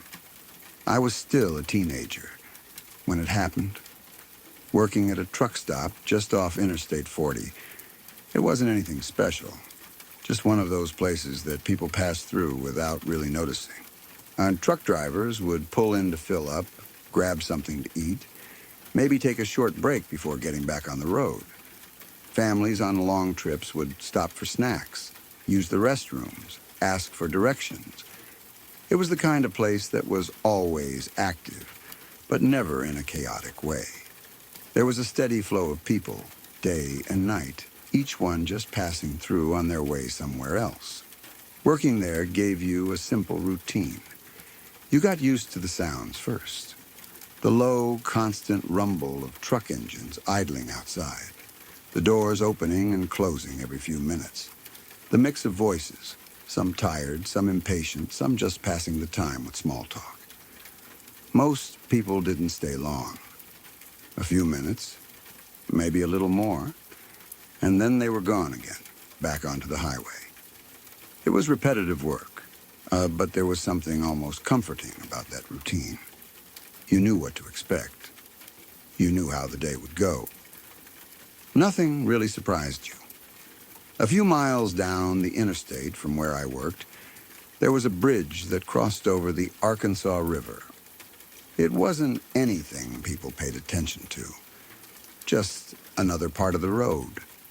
Something you drove over without thinking about it, the same way you pass signs or exit ramps without noticing them after a while. It was just there, part of the drive, part of the background. Then one morning, something changed. It was early, the kind of early where the sky's still dark or just beginning to lighten. The road is quieter at that time, but it's never empty. There are always people moving, especially on a highway like that. Truck drivers trying to make good time. People starting long trips before the day gets busy, others just finishing a long night on the road. Somewhere out there on that bridge, a barge struck it. Not in a small way. Not something that caused a minor issue or delay. It hit hard enough to damage the structure itself, hard enough to change the shape of something that people trusted without ever thinking about it. Part of the bridge collapsed. At first, no one really understood what had happened. There was no immediate warning for drivers coming toward it. No time for signs to go up or for traffic to be stopped miles away. In the dark, with headlights only showing a limited stretch of road ahead, everything probably looked normal at first. Cars kept coming, and some of them didn't stop. They drove forward straight toward the broken section, not realizing what was ahead until it was too late. Maybe they saw something strange at the last second. Maybe the road didn't look quite right. But by then, they were already too close. There's a point when you're driving at speed where you can't stop in time. No matter how fast you react, the distance isn't enough. The moment you understand what's wrong comes too late to change it. Several vehicles went over the edge and into the river below. I remember hearing later that around 13 or 14 people lost their lives. At that age, numbers like that feel strange. You understand what they mean, but they don't fully settle in right away. It takes time before you really think about what that number represents. People, lives, moments that ended without warning. The next day, I still had to go to work. That's one of the strangest things about life. It doesn't stop, even when something like that happens. Even when it feels like it should, the world keeps moving, and you move with it, whether you're ready or not. The interstate had been shut down for miles around the bridge. Traffic couldn't pass through, so everything had to be redirected. The detour started right at the exit where the truck stop was. Instead of things slowing down, it got busier. Cars kept pulling in, one after another, people coming in with the same questions, over and over again. Why is the interstate closed? What happened up ahead? How do I get around it? At first, it felt strange answering them, saying it out loud, explaining that part of the bridge had collapsed, that cars had gone into the river, that people had died. It didn't feel like normal conversation. It didn't feel like something you should be explaining casually while standing behind a counter, while someone waits for directions or pays for a drink. But after a while, it became routine. You say it once, then again, then again. Each time the words come out a little easier, but the meaning doesn't really get lighter. It just settles somewhere deeper instead. You start to notice how people react when you tell them. Some go quiet, their expression changing as it sinks in. Some ask more questions, trying to understand what happened. Others just nod like they don't want to think about it too much, like they'd rather just get back on the road and leave it behind. And through all of that, one thought stays there. That it happened so suddenly. That people were just driving, probably tired, probably focused on reaching their destination, not expecting anything unusual, just another stretch of road, just another part of the journey. And then, in a single moment, everything changed. There's something about that kind of event that makes it hard to process. It's not something you saw directly, but you're close enough to it that it doesn't feel distant either. It sits in this strange place in your mind, somewhere between reality and imagination. You start picturing it without meaning to. The dark road stretching ahead, the limited view from headlights, the moment when something doesn't look right, the sudden realization, the lack of time to react. It's not something you want to think about, but it finds its way into your mind anyway, filling in the gaps on its own. At that age, I didn't really know what to do with that feeling. I just kept working, kept answering questions, and kept moving through the day like everything was normal. But it didn't go away.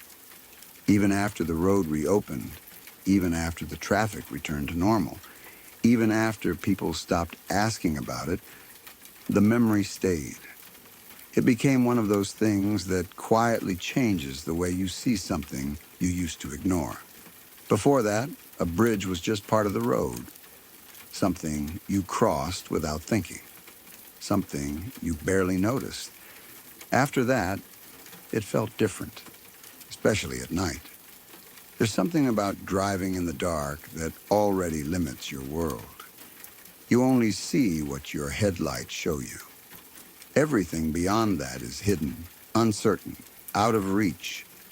And when you're on a bridge, that feeling becomes stronger. Even now, after all these years, I still feel it sometimes. Not fear exactly, and not panic. Just a quiet tension that shows up without warning. A thought that sits in the back of my mind. What if something is wrong ahead? What if you don't see it in time? What if the moment you understand what's happening is the same moment it's already too late? It doesn't matter how many times you cross a bridge safely. That thought doesn't completely disappear once it's there. It's strange how something you didn't directly witness can still leave that kind of mark on you. I didn't see the collapse. I didn't see the cars fall into the water. But being that close to it, hearing about it again and again, imagining it piece by piece, was enough to make it feel real in its own way. And maybe that's why it stays.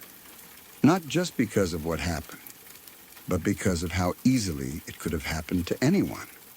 Just people driving. Just another early morning, until it wasn't. Even now, when I'm driving at night and I approach a bridge, I notice it more than I used to. The way the road stretches ahead into darkness. The way everything feels a little more uncertain, a little more fragile than it seems. And for a brief moment, every time I remember, not in a loud or overwhelming way, just enough to remind me that sometimes the most ordinary parts of life can change without warning. And once you understand that, even a little, it's not something you ever completely forget.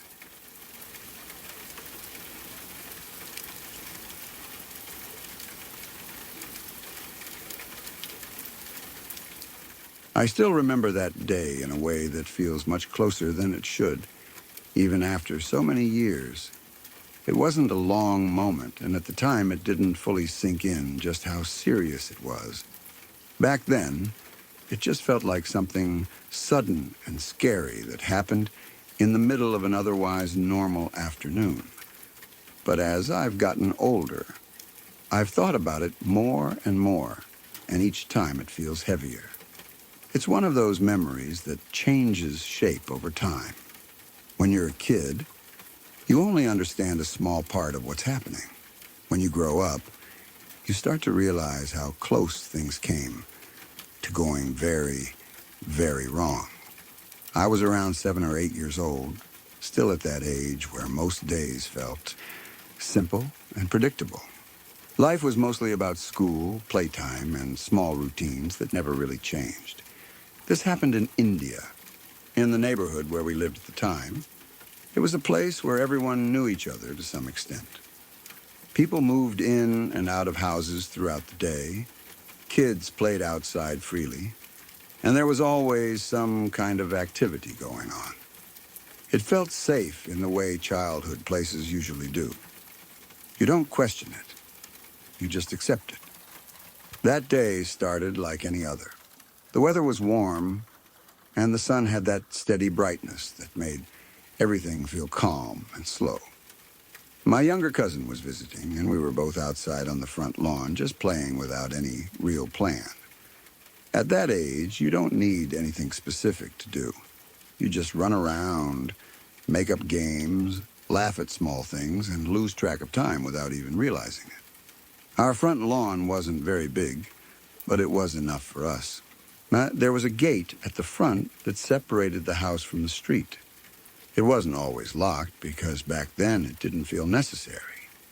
People passed by all the time, some neighbors, some strangers, and occasionally beggars who would walk through the area asking for money or food. It wasn't unusual to see them around. It was just part of the environment we grew up in. Something so common that it didn't really stand out to us. We were running around, chasing each other, laughing about something I can't even remember now. It was just normal kid behavior. Nothing special, nothing out of place. There was no warning, no feeling that anything was about to happen. That's the part that stands out to me the most now. Everything was completely normal right up until the exact moment it wasn't. Out of nowhere, an old lady walked in through the gate. At first, nothing about it seemed unusual. Like I said, we were used to seeing people like her around. She looked like many of the other beggars in the area.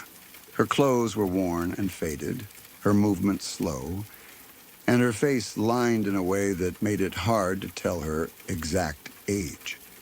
She didn't say anything at first, didn't call out or ask for anything. She just walked in. There was something slightly off about the way she moved, but at that age, I didn't question it. I didn't think of danger the way I would now. To me, she was just another person passing through.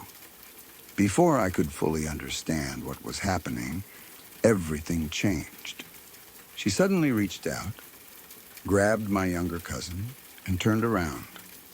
It happened so fast that for a second, my mind didn't even process it properly.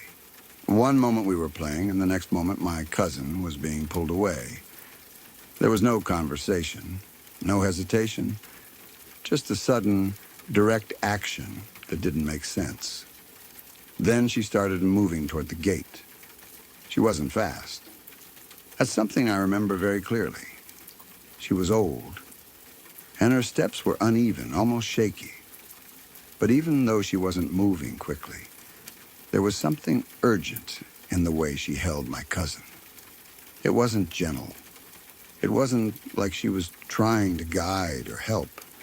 She was gripping him tightly, like she didn't want to lose hold, like she had already made up her mind about what she was doing. My cousin was too young to fully react at first. He didn't immediately scream or fight back. It was more like confusion, like he didn't understand why he was being picked up and taken away. That made it even more unsettling in a way. It wasn't loud or chaotic right away. It was quiet, sudden, and wrong. That's when it hit me. Something wasn't right. I remember feeling a sharp rush of fear, the kind that doesn't come with clear thoughts. It's just instinct. I didn't try to pull him back myself. I didn't run after her. Instead, I turned and ran straight into the house. I screamed for my mom. I don't remember exactly what I shouted, just that it was loud and urgent. It was one of those moments where your voice comes out without you thinking about the words. All I knew was that I needed help, and I needed it immediately. Everything after that happened very quickly, but in my memory it feels stretched out, like each second stood on its own. My mom came rushing out almost instantly. There was no delay, no confusion on her part. Something in my voice must have told her that this wasn't a small problem. She ran past me, out the door, and toward the gate. By the time she reached outside, the old lady had already made it a short distance away, still holding my cousin. Even though she wasn't fast, those few steps felt like too much. My mom caught up to her within seconds. I remember seeing it from a distance, standing near the doorway, my heart beating so hard that everything else felt quiet. My mom reached her, grabbed my cousin, and pulled him back with a kind of force I had never seen from her before. It wasn't careful or slow. It was immediate and strong, like her only focus was getting him out of that woman's grip. The old lady resisted for a brief moment, but she didn't have the strength to hold on. My mom pushed her away, and she fell to the ground. It wasn't dramatic or violent in the way movies show it. It was quick and direct, just enough to separate her from my cousin and create distance. Then my mom pulled him close, holding onto him tightly, making sure he was safe. I remember my cousin starting to cry at that point, the confusion finally turning into fear. The sound of it made everything feel more real. It wasn't just something strange anymore. It was something serious that had almost happened right in front of us. My mom didn't waste any time after that. She called the police. The old lady didn't run. She stayed there, either because she couldn't or because she didn't think she needed to. I don't remember her saying anything. I don't remember her trying to explain or apologize. It was all strangely quiet, considering what had just happened. Within a short time, the police arrived and took her away. From start to finish, the entire situation lasted maybe 5 minutes. That's what makes it hard to believe even now. 5 minutes. That's all it took for something normal to turn into something that could have changed everything. At the time, once it was over, life seemed to go back to normal fairly quickly. Kids have a way of moving on without fully understanding what they just experienced. I went back inside, stayed close to my mom for a while, and eventually things settled down. It became a story that was told within the family, something that had happened but was now over. But as I got older, I started to understand the situation in a very different way. In many parts of India, child kidnapping is a real and serious issue. It's not something people like to think about, but it happens more often than it should. Children are taken and forced into situations where they have no control over their lives. Some are made to beg on the streets, sometimes in ways that are deliberately made to draw sympathy. They are often injured or treated in ways that make people more likely to give money. When I learned more about that, the memory of that day changed. It wasn't just an old lady walking into our yard. It wasn't just a strange moment that ended quickly. It was something much closer to a real threat than I had ever realized at the time. I think about how easily it could have gone differently. If I hadn't reacted quickly, if I hadn't run inside and called for my mom, if she hadn't been close enough to respond right away, things might not have ended the same way. Even a small delay could have been enough. That's the part that stays with me the most. Not what happened, but how close it came to becoming something much worse. Even now, when I think back on it, there's a certain feeling that comes with it. Not panic, not fear exactly, but a quiet awareness of how fragile those moments can be. How quickly something normal can shift into something dangerous without any warning. My cousin probably doesn't remember it the same way I do. He was too young to fully understand it. And maybe that's a good thing. For him, it might just be a vague memory, something that happened a long time ago without much meaning attached to it. But for me, it's different. I remember the suddenness of it, the way everything changed in a single moment, the feeling of running inside, knowing something was wrong, but not fully understanding what, the sound of my own voice calling out, the sight of my mom moving faster than I had ever seen her move before. And I remember how quickly it all ended. 5 minutes. That's all it was. 5 minutes that could have taken my cousin away from us. 5 minutes that still feel much longer when I think about them now. It's strange how certain memories stay with you. Not because they lasted a long time, but because of what they could have been. This is one of those memories for me. Quiet. Simple at first, but carrying something much heavier underneath. Even now, when I think about it, there's always that same final thought that comes with it. I can't believe how close we came to losing him.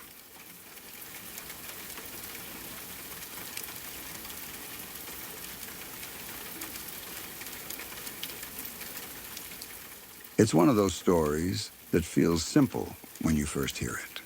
Almost like just another strange thing that happened during an ordinary day. But the more you sit with it, the more unsettling it becomes.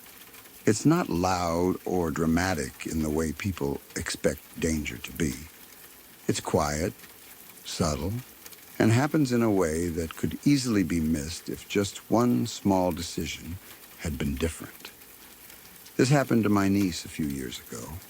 At the time, it didn't feel like something that would stay with us. But it ended up being one of those moments that people in the family still talk about from time to time.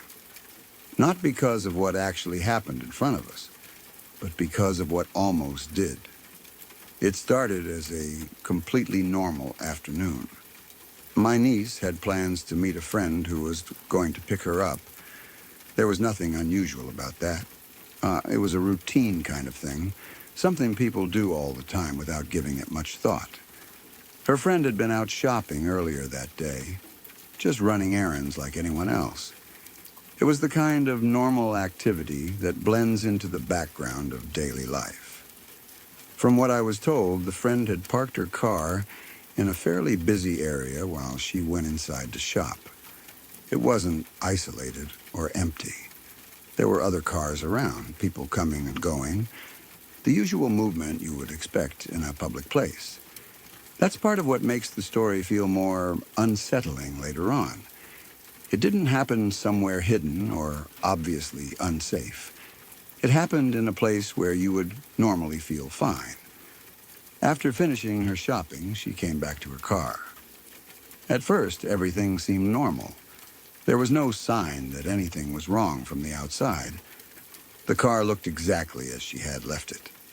But when she opened the door and got inside, she realized she wasn't alone.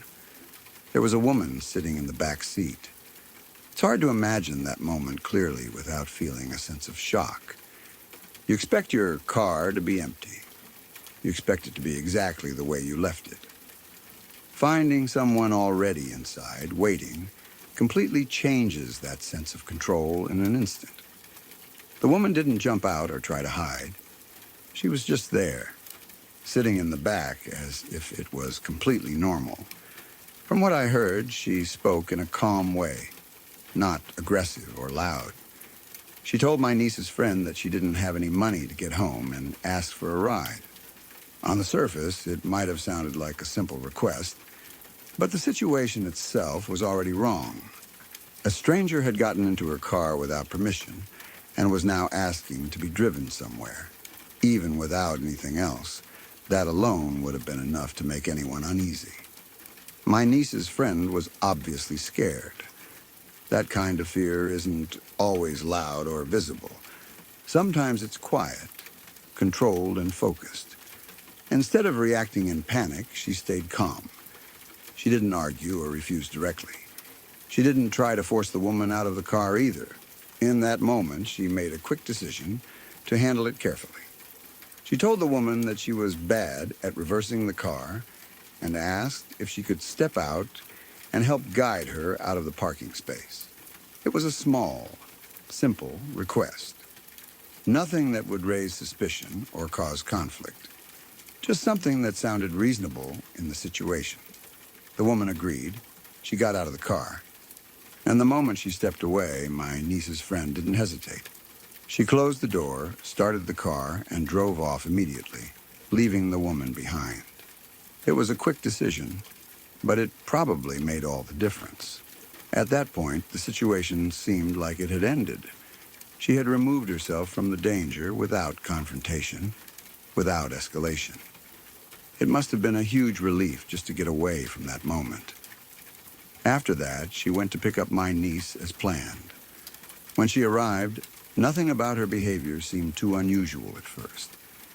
Maybe she was a little shaken, but not in a way that stood out immediately. My niece got into the car and sat in the back seat, just like she normally would. For a brief moment, everything seemed like it was back to normal. Then my niece noticed something. There was a knife lying in the back seat. At first, it didn't make sense. It wasn't something you would expect to find there, especially not without knowing how it got there. My niece asked her friend about it, probably in a confused, casual way at first. Why is there a knife here? That question changed everything again. That's when her friend realized what must have happened. The knife didn't belong to her. It had been left behind by the woman who had been sitting in the back seat earlier. Suddenly, the situation took on a completely different meaning. Up until that moment, it had been strange and uncomfortable, but still somewhat unclear. A woman asking for a ride, an unusual encounter, something to be careful about. But the presence of the knife added a new layer to it, something much more serious. It raised questions that didn't have easy answers. Why did the woman have a knife? What was she planning to do? Would she have used it if things had gone differently? It's impossible to know for sure, but the fact that it was there at all is enough to change how the entire situation is understood. My niece's friend had unknowingly been in a very dangerous position. If she had reacted differently, if she had agreed to drive the woman somewhere, if she had stayed in the car with her, things could have taken a much darker turn. Instead, she had trusted her instincts and found a way to get out of the situation safely. After discovering the knife, they reported the incident. A few days later, the woman was found and arrested. I don't know all the details of what led to her being caught, but knowing that she was eventually taken into custody added some sense of closure to the situation. Still, it doesn't erase the uncertainty of what might have happened. When you think about it, the entire chain of events depends on a few small moments. The woman getting into the car unnoticed. The decision to stay calm instead of panicking. The quick thinking to get her out of the vehicle. The choice to drive away immediately. And then the discovery of the knife afterward. Each step feels small on its own, but together they form something much bigger. It's one of those situations that reminds you how quickly things can shift. A normal day, a routine task, a simple plan to meet a friend, and suddenly there's a moment where everything could have gone in a completely different direction. What stands out to me the most is how quiet it all was. There was no loud confrontation, no immediate threat, no clear sign of what might happen next. Just a series of small actions that, if handled differently, could have led somewhere much worse. My niece still remembers that day clearly, not just because of the knife or the story itself, but because of the realization that came with it. That sometimes danger doesn't look obvious. It doesn't always announce itself in a way that gives you time to prepare. Sometimes it just sits there, waiting, unnoticed until it's almost too late. And sometimes, the only thing that makes the difference is one quick decision made at the right time. It's strange to think about how close they might have come to something far more serious without even realizing it at the time. That's what makes the story stay with you. Not what happened, but what almost did.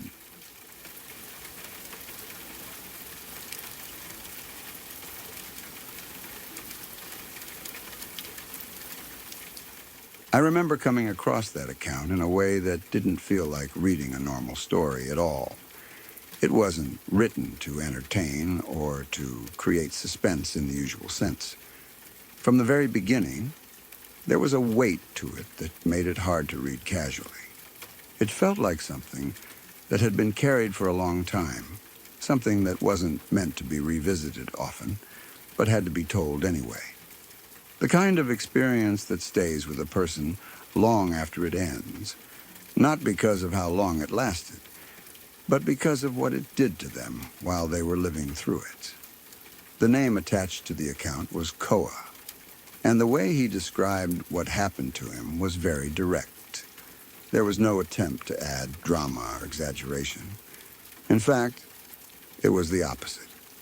The words were simple, steady, and almost controlled, as if he was focusing more on stating facts than expressing emotions.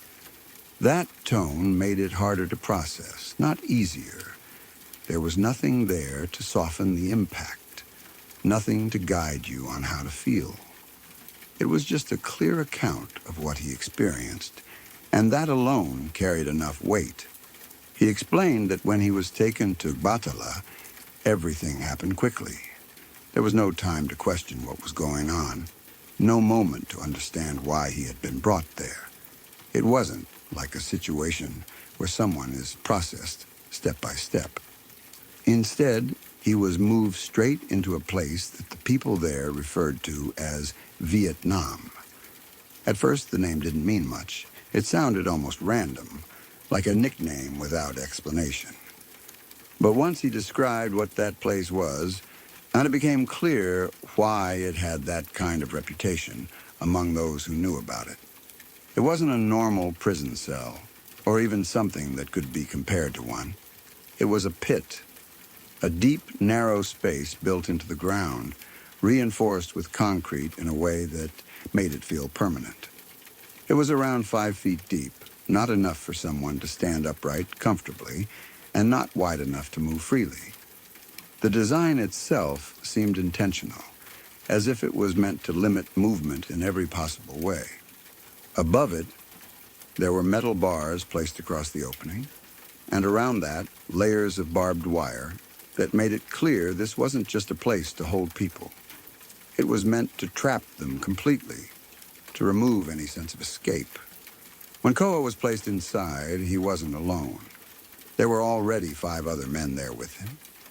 The space was so tight that they couldn't spread out or position themselves in any comfortable way. They were forced to sit in pairs, pressed close together, with no room to create distance between themselves. The lack of space wasn't just uncomfortable, it was constant. There was no moment where they could adjust or rest in a different position. Everything about it forced them into the same confined state, hour after hour. What made it even harder to imagine was the water. The pit wasn't dry. It was filled to a level that reached up to their armpits. That meant they couldn't sit normally without being submerged, and they couldn't stand without being restricted by the depth and the narrow walls. They were stuck in a position where their bodies were always partially submerged, always in contact with the water, and it wasn't clean water. It had been sitting there for a long time, collecting dirt, waste, and everything else that had ended up in it over time. It had turned into something thick and contaminated, something that no one would willingly touch, let alone remain in. But they didn't have a choice. They were kept in it constantly, day and night, with no way to avoid it, and no chance to step out of it even for a short period. When you try to imagine being in a place like that, the first thing that becomes difficult to understand is time. In normal life, time has structure. You know when a day starts and ends. You can measure hours by what you do during them. But in a place like that, those markers disappear. There are no clear changes, no routines that give shape to the day. Everything blends together into one long stretch of endurance. Haikoa described how hours stopped feeling like hours. Days lost their meaning. Instead of thinking in terms of time, everything became about getting through the next moment and then the next. The idea of a future point where things might change became distant, almost unreal. What mattered was simply continuing to endure what was happening right then. He also mentioned that Chucky would come to the base regularly. It wasn't just a place where things happened without oversight. There was a presence of authority that was active and visible. Chucky didn't just observe from a distance. He was involved. He came every few days, and his presence made it clear that what was happening there was known, accepted, and repeated deliberately. That detail changes how the entire situation feels. It wasn't random. It wasn't something that happened once and then stopped. It was part of a system, something that had been established and maintained over time. Before being taken to Batala, Koa had already gone through severe treatment in Monrovia. He spoke about being beaten with pieces of wood to the point where they broke, and then being struck with other objects when those were no longer usable. The number of times he was hit is hard to imagine, but what matters more is the purpose behind it. It wasn't about a single act of punishment. It was about pushing him further and further, past the point where his body could respond normally, until he lost consciousness. There was also a moment, he described, where he was suspended upside down over a fire. Even without going into detail, the image itself is enough to understand the level of control and fear that was being imposed. It wasn't just about physical harm. It was about creating a situation where a person had no control over their own body or surroundings. But when he spoke about Batala, he made it clear that it felt different from what he had experienced before. Not necessarily because it was more intense in a simple sense, but because of how it was carried out. There was a method to it, a kind of structured approach to creating discomfort and distress. It wasn't just direct force. It was a combination of environment, repetition, and control that made it feel more constant, more inescapable. He described being covered with insects taken from the forest. On its own, that would have been overwhelming. But inside the pit, in that confined space, it became something even harder to deal with. There was no way to move away, no way to brush them off completely, no way to create even a small amount of personal space. The water they were forced to remain in became part of that experience as well. It wasn't just something they were surrounded by. At times, they were made to drink from it, despite knowing it was contaminated. That kind of condition removes even the basic sense of choice. It forces a person into a situation where survival depends on accepting what they would normally reject completely. There were also moments where the treatment shifted away from physical force and moved toward something else, something focused on control and humiliation. These experiences weren't described in dramatic language. They were stated in the same steady tone as everything else, which made them feel even more real. There was no emotional distance created by the way they were told. It was just a continuation of what had already been established. Koa also spoke about the other men in the pit. They weren't just background figures. They were part of the same experience, each one dealing with the same conditions in their own way. One of them had been accused of being a rebel. There was no trial, no formal process to determine anything. It was simply a label that had been placed on him. One morning, without warning, he was taken and killed in front of the others. It wasn't hidden or done quietly. It was done in a way that made sure everyone saw it happen. That kind of moment changes everything. It removes any remaining uncertainty about what might happen. It makes it clear that there are no limits, no rules that will protect you. After something like that, the environment shifts completely. It's no longer just about enduring discomfort or pain. It becomes about living with the constant understanding that anything could happen at any time, without warning and without explanation. That kind of uncertainty creates its own kind of pressure. It stays in the background of every moment, shaping how a person thinks, how they react, and how they experience time. When you look at an account like this as a whole, what stands out isn't just the individual events. It's how they connect together. The physical conditions, the lack of control, the repetition, and the presence of authority all combine into something that is difficult to fully understand from the outside. It's not just about what happened to the body, and it's about what happens to a person's sense of time, safety, and reality when they are placed in an environment like that. Even a short period in those conditions would feel endless. Each moment would carry the weight of everything that came before it, with no clear sense of what might come next. And through all of it, the way Koa described his experience remained steady. There was no attempt to dramatize it, no effort to guide the reader toward a specific reaction. It was simply a record of what he had gone through. That kind of tone often says more than anything else could. It suggests that what happened was so far beyond normal experience that it doesn't need to be emphasized. It simply is what it is. When you step back and think about it, the hardest part to process isn't just the events themselves. It's the realization that this kind of place existed in a structured way, that it was maintained, used repeatedly, and that people were placed into it as part of a system rather than by accident. Stories like this don't leave you with a clear or simple reaction. They don't fit into a single category. They exist somewhere between history and personal experience, between something that happened and something that continues to affect the people who live through it. Even after the account ends, there's a sense that what was described is only a part of something much larger, that there are details left out, not because they don't matter, but because they are too much to carry all at once. And that's what makes it stay with you.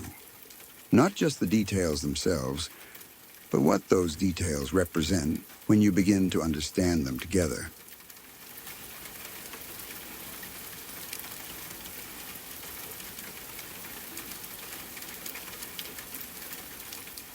Look, if you're still watching, you already know what this channel is. No jump scares, no fake drama, just real stories about real people who survive things most of us can't even imagine. And that's scarier than any movie could ever be. If you want more of this raw, unfiltered truth, told the way it deserves to be told, subscribe to Lacuna Noir.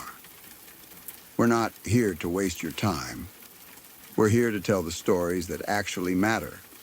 Thanks for listening. Now go get some sleep, if you can.